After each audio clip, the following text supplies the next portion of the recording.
Hi there, hope you're all doing well. This is lesson 5 on poppies.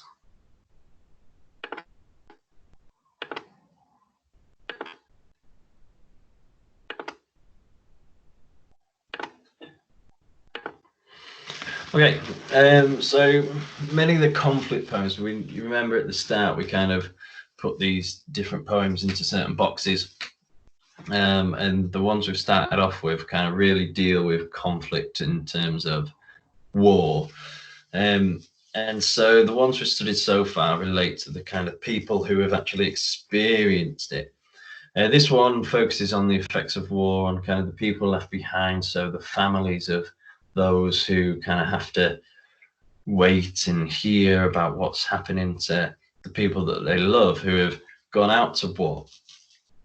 So firstly, as always, can you just pause the video here, read the poem, make your own interpretation, and like last time, do a bit of research around it, look at the poet Jane Weir, look at maybe the reasons why she wrote it, and really get yourself up to speed with the poem before carrying on with this video lesson.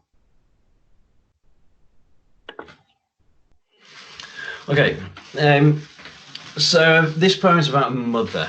Her son's gone to war, and it deals with the effects that war has on the people left behind. So, I mean, the poet Jane Weir is a mother. Her sons haven't gone to war, so this is not strictly her speaking. The character in this poem is just that, is a character. And it was written fairly recently in 2009. And there was escalating conflict in Iraq and Afghanistan. And as you can see, this was from 2009. This was just a headline I picked out. As British soldiers are murdered by Taliban police assassin, relatives and MPs tell Brown, enough is enough. And this was kind of happening quite frequently. I think 2009 was kind of the year since the 80s, since sometime in the 80s. It was kind of the year that they had the most deaths of service people. And so this headline was kind of a story. I think 5 people were kind of killed by someone out there. At least two of those were local. And so obviously, I mean, like we've discussed before, when something's local, it kind of really hits home. And one of them was just 18. And kind of that's how old I was at the time as well. And we were all kind of sitting there at university, just kind of, we were just basically kids ourselves. And we're just kind of, it kind of really brought it home that people the kind of same age as us are actually making the ultimate sacrifice, and it really kind of impacted us. But then worse, you think about the families of people who lose loved ones just because of their job, and so this poem really kind of goes into that that idea of loss, which we'll kind of explore in a minute. And this was taken from the British Legion website. So about remembrance today and the story behind the poppy. And obviously you can do some research on the kind of why the poppy became a symbol, but now today obviously that's changed slightly, and we use it to kind of remember servicemen and women from recent times. And so the poppy remains a humble, poignant symbol of remembrance and hope. And I think remembrance and hope are probably good themes to take into this poem, and think about kind of how Weir is getting across those ideas of remembrance and hope. So we go through it, and this poem is really kind of ambiguous. We don't know the full story, so we don't know if we know it's very simply, and hopefully you know this already because you should have paused and done some research, but we know very simply that it's about a mother sending her son off to war, or somewhere, a different country, where she's not going to be able to see him. And now the ambiguity comes in because we don't know what's happened to this son. He could be alive and well. He could have lost his life. We're not sure, but it doesn't really matter because it's all open to interpretation, and so you can kind of debate that with yourself through your essay response, really. So stanza 1. 3 days before Armistice Sunday, and poppies had already been placed on individual war graves. And so again, this gets straight into the effect on the families. If poppies have been placed, I think by saying individual war graves, it's showing that these people, they're not anonymous. These people who have been lost have families, and those families will visit those specific graves. And so everyone is an individual. And yeah, the families are the ones who kind of suffer through this loss. Before you left, I pinned one onto your lapel. That's a poppy. I pinned a poppy onto your lapel. Crimped petals, spasms of paper red. And so she's using imagery here. She's describing what the poppy looks like, but you need to look at the word choice. Why has Weir chosen maybe spasms of paper red? So when we think of spasms, we think of the connotations of violence, injury, pain. And so it's kind of an interesting use with the poppy symbol, as we said before, kind of being about remembrance and hope.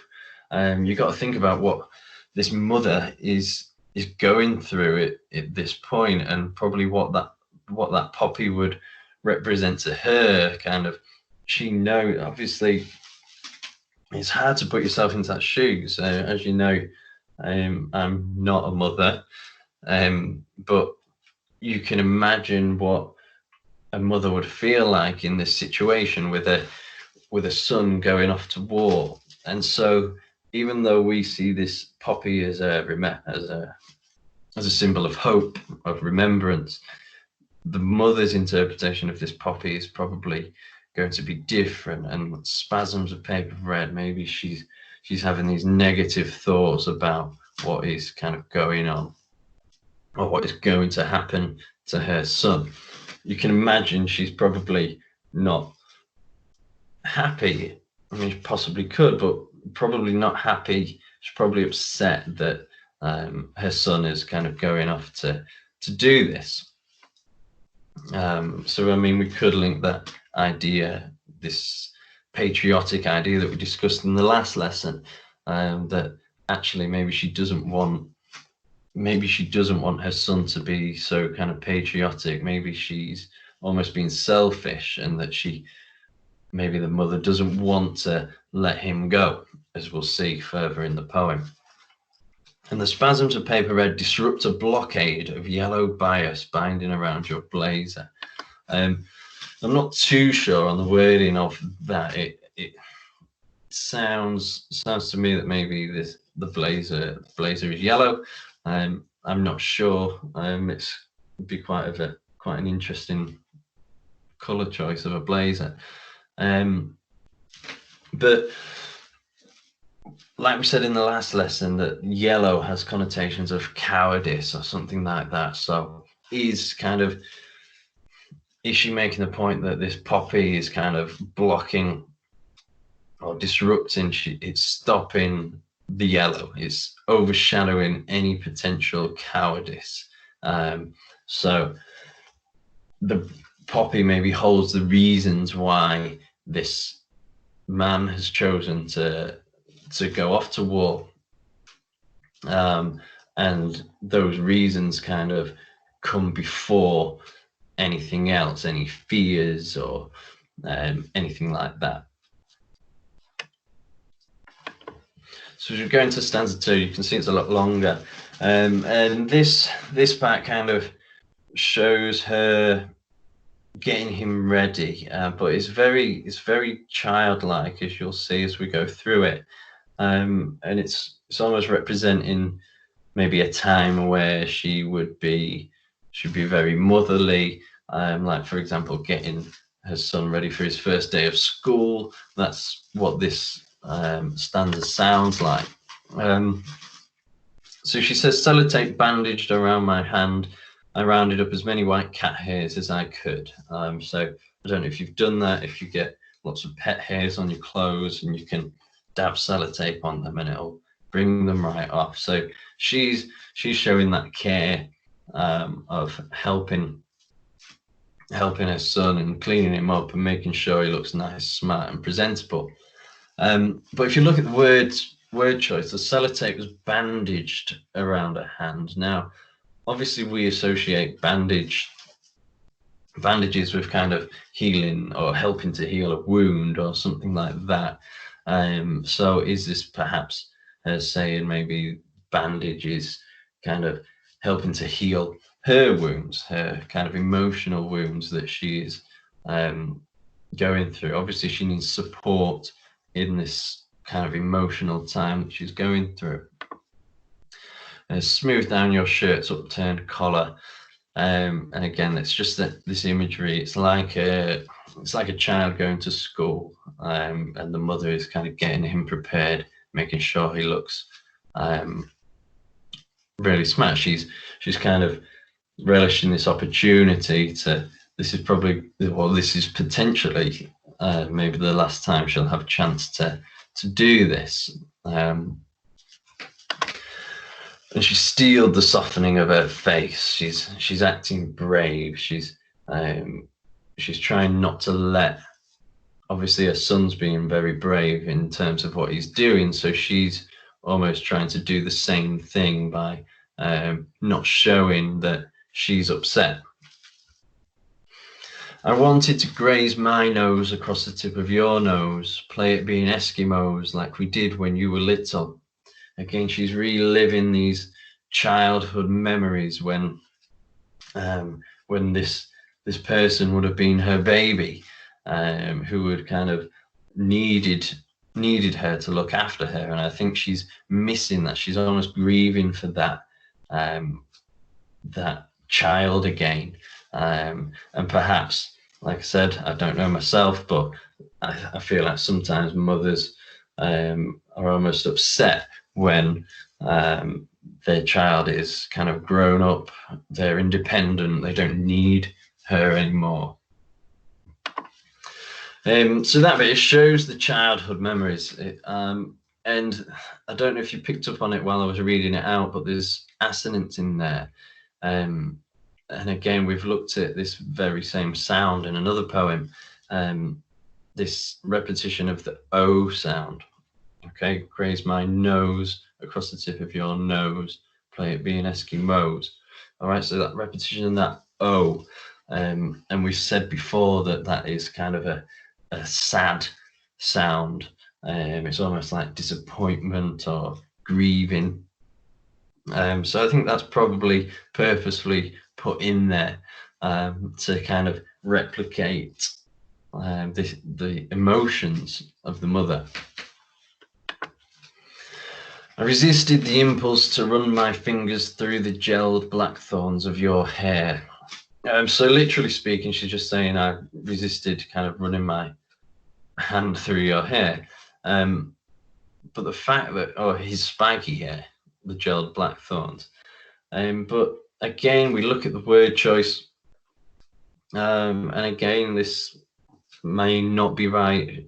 We might not have been thinking along these lines at all, but it doesn't matter. It's our interpretation. So through the gelled blackthorns of your hair. So when we look at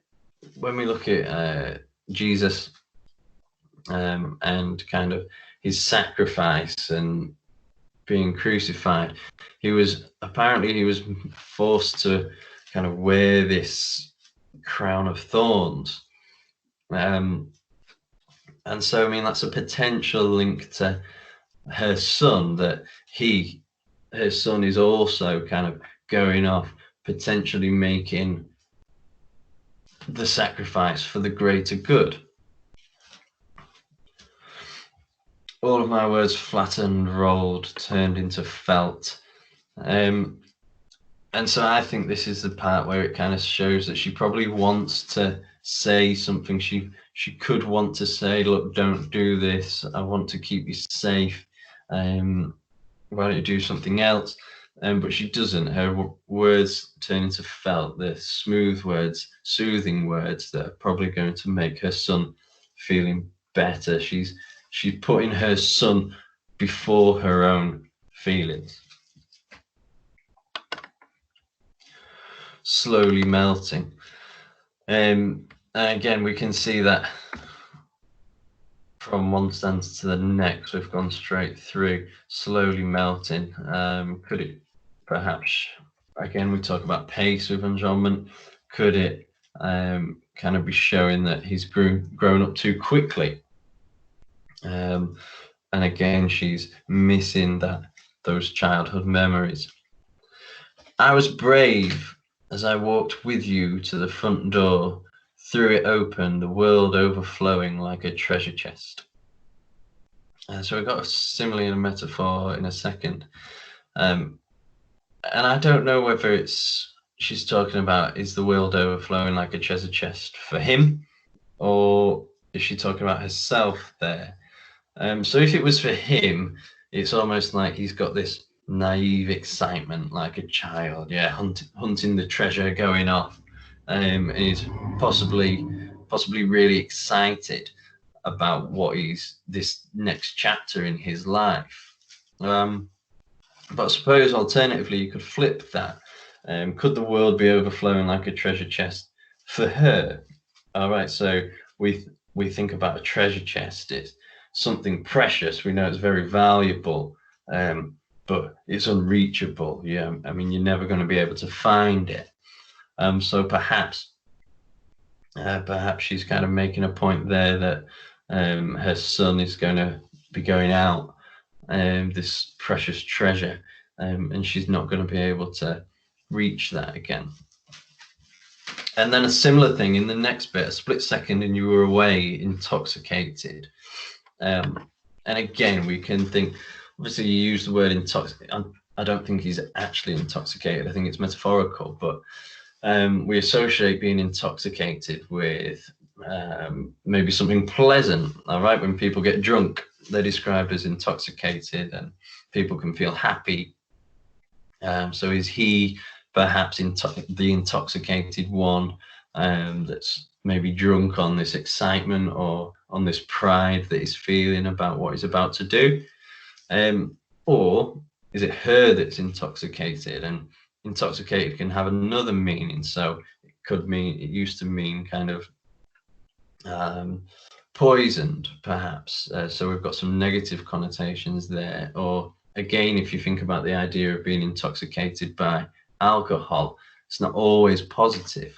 All right, you can people can be losing control, and perhaps that is what she's feeling now, that she's lost control of the child that she has raised for however many years.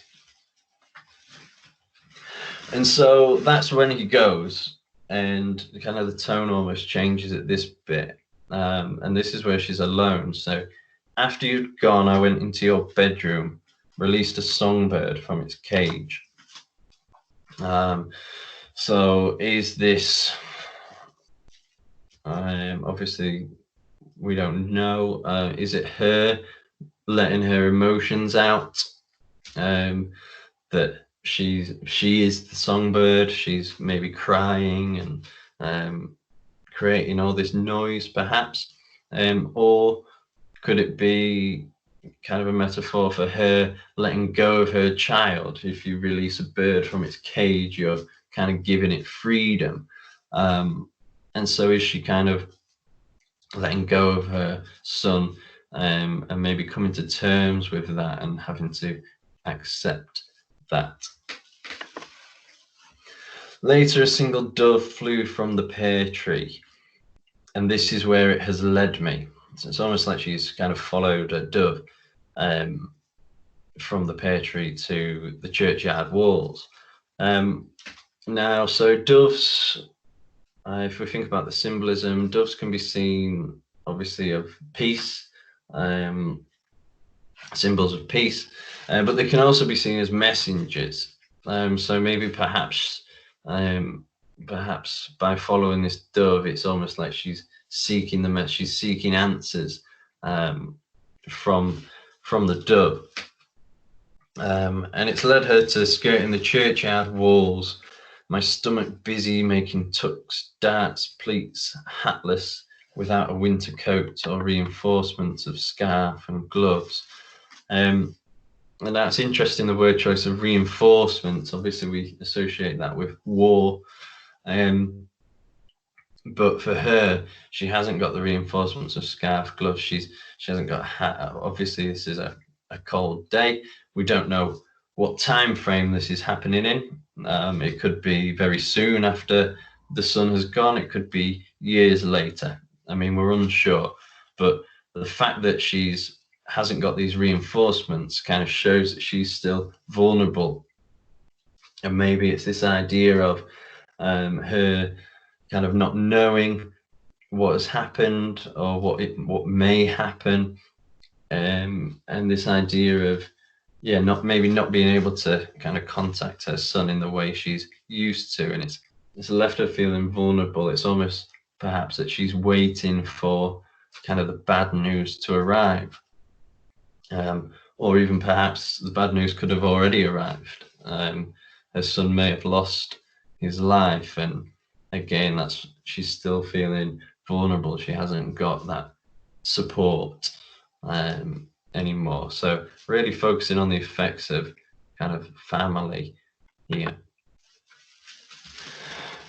On reaching the top of the hill, I traced the inscriptions on the war memorial, leaned against it like a wishbone. So we've got simile here. I don't know if you've seen a wishbone, but it's kind of a tradition that the bone out of a bird, two people kind of snap it, and whoever gets make a wish, whoever gets the longer side, their wish is supposed to come true. So I mean, we could look at it from that angle, and that she's kind of hoping for good news.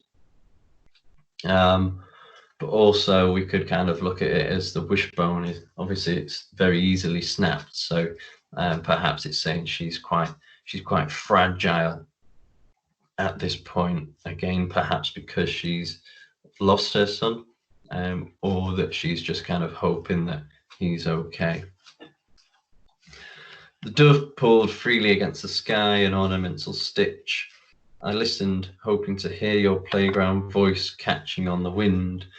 And so again, she's reminiscing on those times of when he was just a small boy, and she's grieving for those times.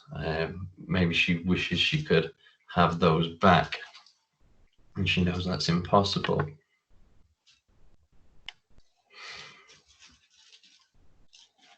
Okay, so if you look at the structure then, like I say, the stanzas, there's no kind of structure that we can kind of see, and so it seems to be quite erratic. So for your first task, what I want you to do is look at the structure and think back to the other videos where I've looked at structure and I've kind of made some points about what they might represent. And like I said, you're not looking for a definite answer, you're just coming for some ideas, your own interpretations. So think about why we might have chosen to use this particular structure, and why. What could this erratic structure represent in terms of the poem? Okay, and then we've got some tests. So I don't want you to do sorry, I don't want you to do a long writing test today. we've got one in your next lesson, which will be a comparison with another poem. And I think if we spend too much time writing and working on our writing skills, we might not kind of go into as much detail in the poem that we need to. So these are all kind of tasks used to get you really engaging with the poem. So the 6 tasks on here, I don't think I need to go through any of them. Like I say, if you need any help, please send me an email with specifically what you need help on. But these are your tasks. Do them as well as you can. Send them over to me. And I will see you in the next lesson.